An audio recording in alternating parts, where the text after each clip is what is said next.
all the way from the US exclusively for our Seller Summit, we give a warm welcome to Helium 10's Bradley Sutton, Director of Training and Chief Evangelist. As a seller himself, Bradley has many gems of wisdom to share, and we're really excited to hear from him.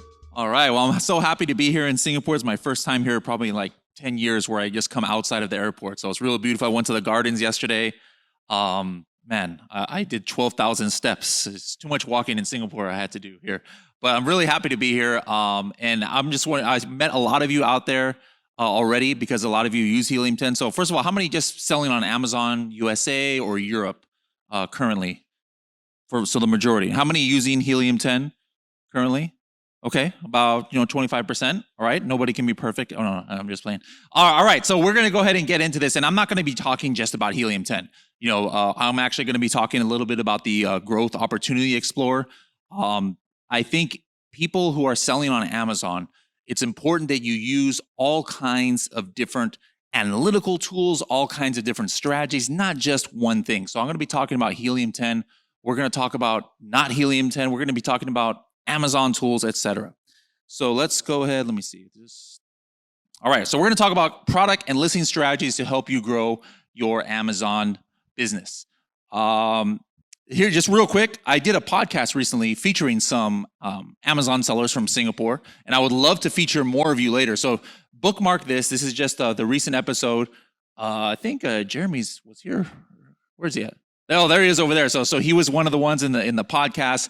And my goal is that, by the end of next year, that more of you, I want to hear about more success stories from sellers from Singapore. So take a listen to this podcast episode. Not right now. I don't want you guys losing attention here, but bookmark that.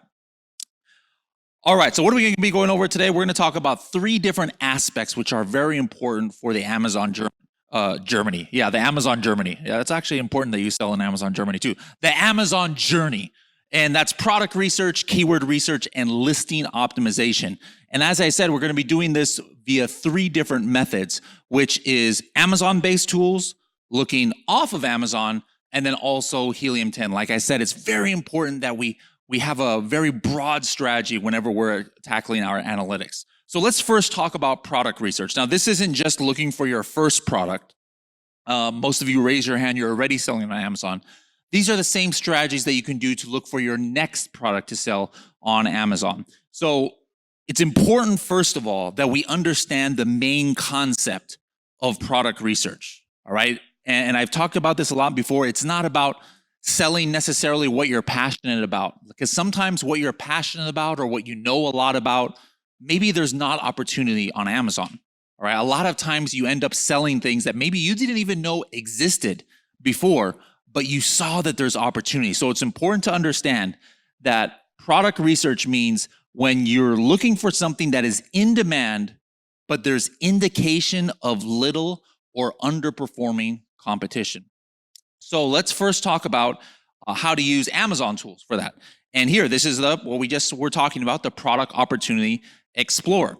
Now, the reason why I like this is there is this unique feature in there that's not in Helium 10, actually, and it's called the search conversion rate. And what that means is if there's so many searches for a keyword, how many actually end up in a purchase of a product? So sometimes we search keywords when we're shopping online, but we're just doing it to browse, right? Or maybe we don't find what we want there. And so what happens then is, we don't purchase. So the average conversion rate on some niches is about 10 to 15%. Like you see at the very top, I know it's kind of small. These are like collagen peptides. This is from the Product Opportunity Explorer. And you'll see some of these conversion rates is like 17%, 15%, right? What that means is every 100 times, for example, somebody searches collagen powder, 16 of those 100 people end up actually buying a product that they see in the search results, right? But look here on the bottom. These are coffin shelf related keywords. We sell some coffin shelves. We did for a case study. And then we saw this keyword, coffin bookshelf. I don't know which one it is here, but it's like 1% conversion rate. Now, what that means is that for every 100 people, only one person is actually buying this coffin bookshelf. And so what you need to do is look for weird numbers like that and then kind of like figure out what's going on. When we did that, we saw there was actually no coffin bookshelves on Amazon. So there was search volume. People were searching for it, but nobody could find a product because it was just small mini shelves shaped like a coffin. So what did we do? We took that information and we launched an actual coffin bookshelf. That's the one that you see circled there.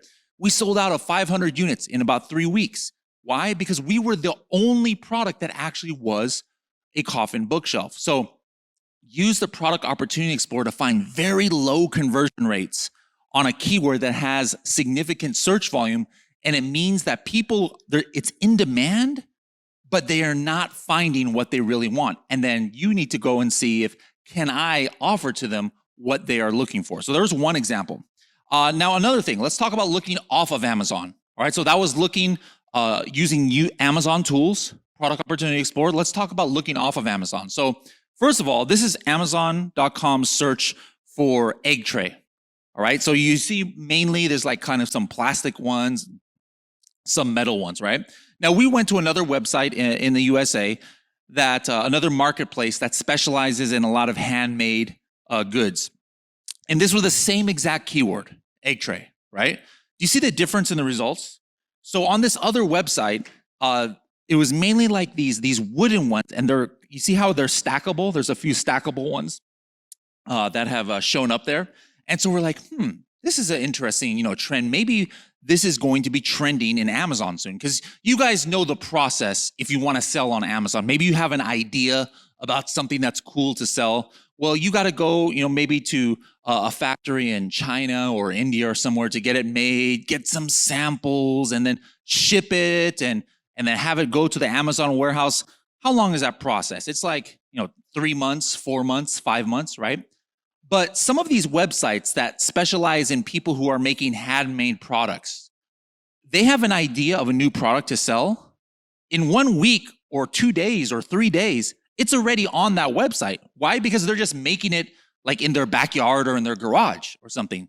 So sometimes things that are trending months before it gets on Amazon, you'll see it on these other websites. So we're like, wait a minute, look, these are trending. These egg racks are trending that are wooden and stackable.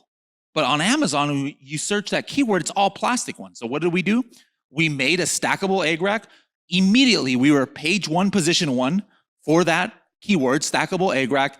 And again, sold out in about a month of 500 units because we looked off of Amazon for the demand and we were ahead of everybody else who was selling on Amazon, because people who were only looking at Amazon, they're just waiting to see products that go there. You can do that, no problem. But I wanted to get even ahead of the Amazon curve.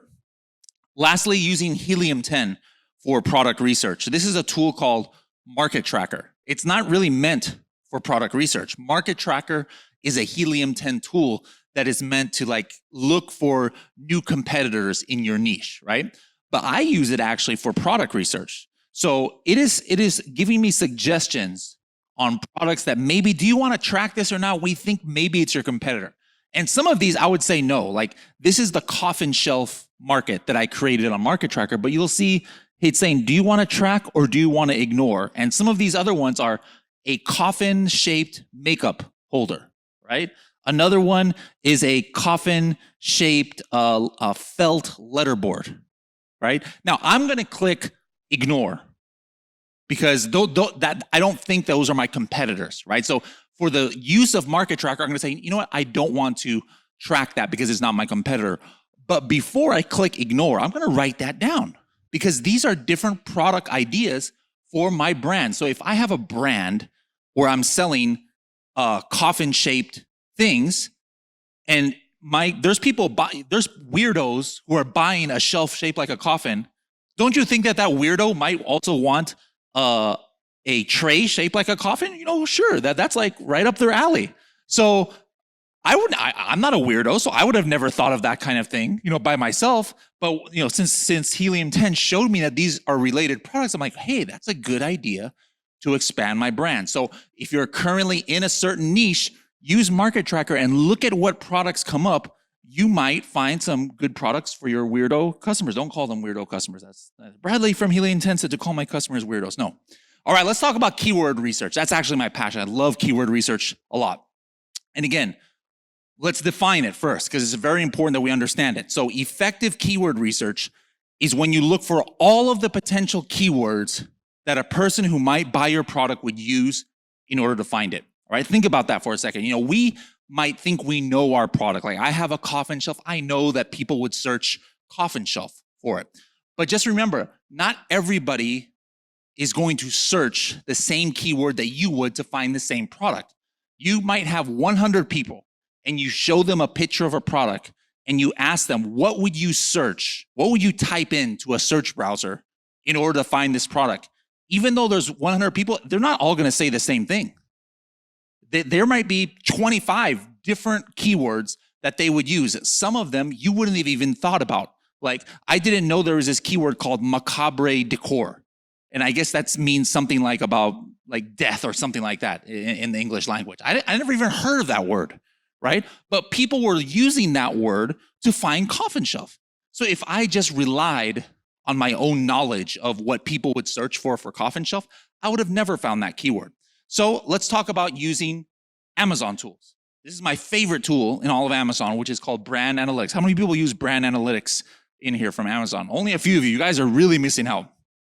Brand Analytics is so amazing because it gives good historical information.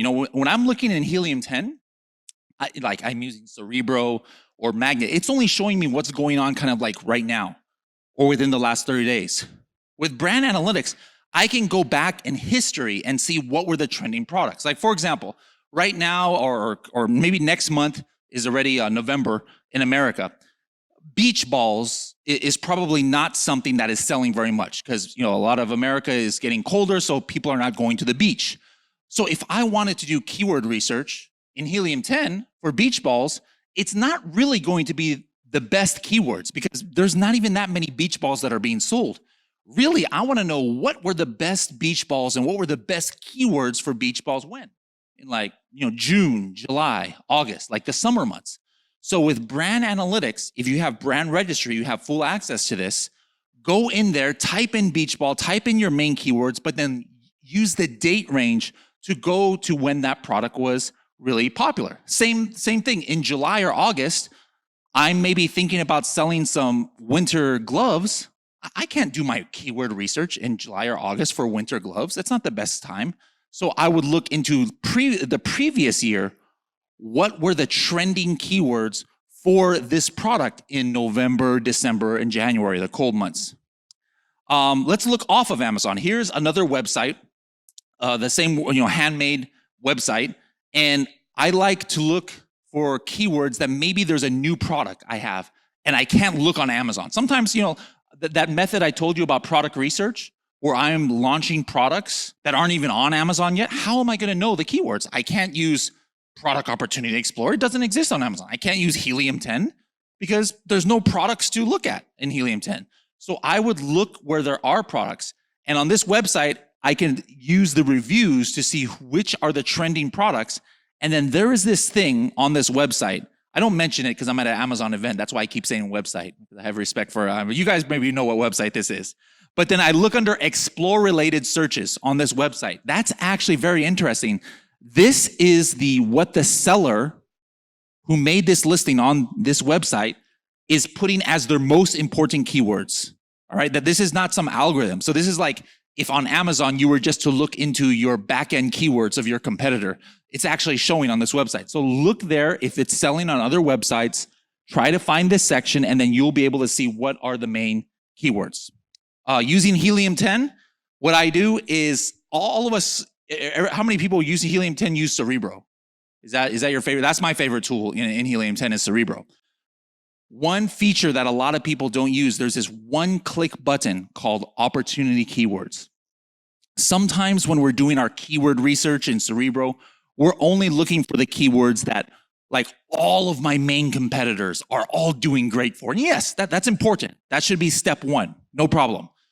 But opportunity keywords means out of, let's say, 7 or 8 competitors, only one or two are ranking on page one. Like this example that you see right there, I know it's hard to see. There is one competitor, he's on page one, position 11. The other two ASINs are like ranked 230 and 240. They're like on page 7.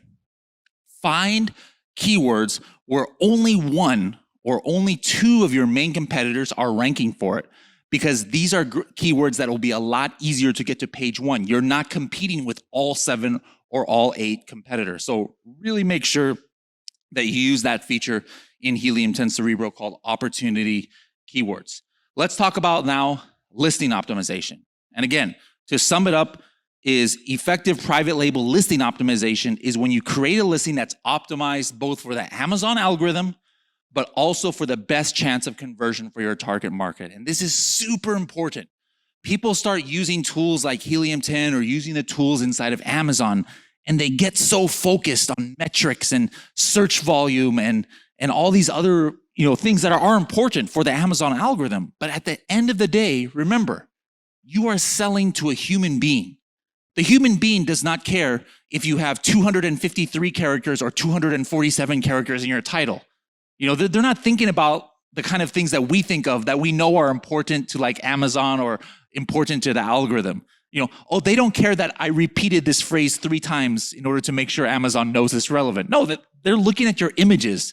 They're looking at the title. Does it describe the product? So never forget you're selling to a human being. But you can't forget that you have to make the Amazon algorithm happy in order to even be seen, for advertising and things. So what are some strategies to do this? Using Amazon tools. How many people who sell on Amazon have brand registry? And how many people have put A+ content in their listing? Excellent. Important that all of you use A+ content. What a lot of you probably don't do, I'm not gonna, I don't want to embarrass anybody, I'm not gonna ask for a raise of hands, is they don't go after it's published and hit create language version, all right? Because in America, there are tens of millions of Spanish-speaking people, for example. And there's actually a toggle on Amazon.com where somebody could view Amazon in Spanish instead of English. And so this automatically creates a Spanish version. So here's our coffin shelf listing. We did this. We did the create Spanish version. I speak Spanish, but I didn't have to speak Spanish for this. I just hit a button and Amazon does it for me. So on the left, that's our A+ content in English. And if somebody changed Amazon to Spanish version, look on the right. It's the identical experience and just now all in Spanish. Now, here's what happens if you don't do that. If you just have A+ content and you didn't hit the create language version, on the left-hand side, they have a really nice looking A+ content. Right-hand side, when you change to Spanish, it completely disappears.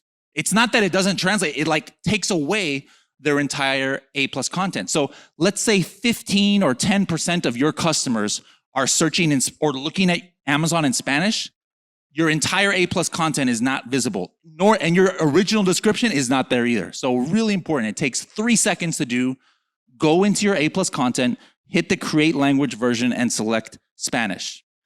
Looking off of Amazon, I use this website called Browser Stack. It's completely free, browserstack.com, and it allows you to preview how your listings look in mobile apps, on Safari browser, on Chrome browser, on a laptop, on a desktop, using the Amazon mobile app. All of these different scenarios, it's important to understand how your product looks, especially in the search results, because it looks different on different browsers. So don't just optimize your listings for one browser. Using Helium 10, there is this feature it's like a field in Amazon. It's very important. It's called subject matter. A lot of you may have noticed that subject matter is no longer in the back end of your listing. You can't edit it anymore. But for those of you who said you use Helium 10, if you use Listing Builder, we still have the subject matter there, and it'll populate to the Amazon subject matter, even though you'll never see it on Amazon, it's there. So if you have keywords you really need to index for, put it into subject matter inside of Helium 10, use the sync button, and it'll overwrite your listing so that you have subject matter. It's like the 3rd most important field for ranking and indexing in Amazon, but it's disappeared, unless you use flat files or unless you're using Helium 10 Listing Builder. So that's it for today. Those of you who are not using Helium 10 yet, I think this was given to you guys in your goodie bag. Make sure to take advantage of our 6 month 20% off. This is only for those of you here. So, don't put this for your friends in Germany or somewhere. This is only for sellers from Singapore.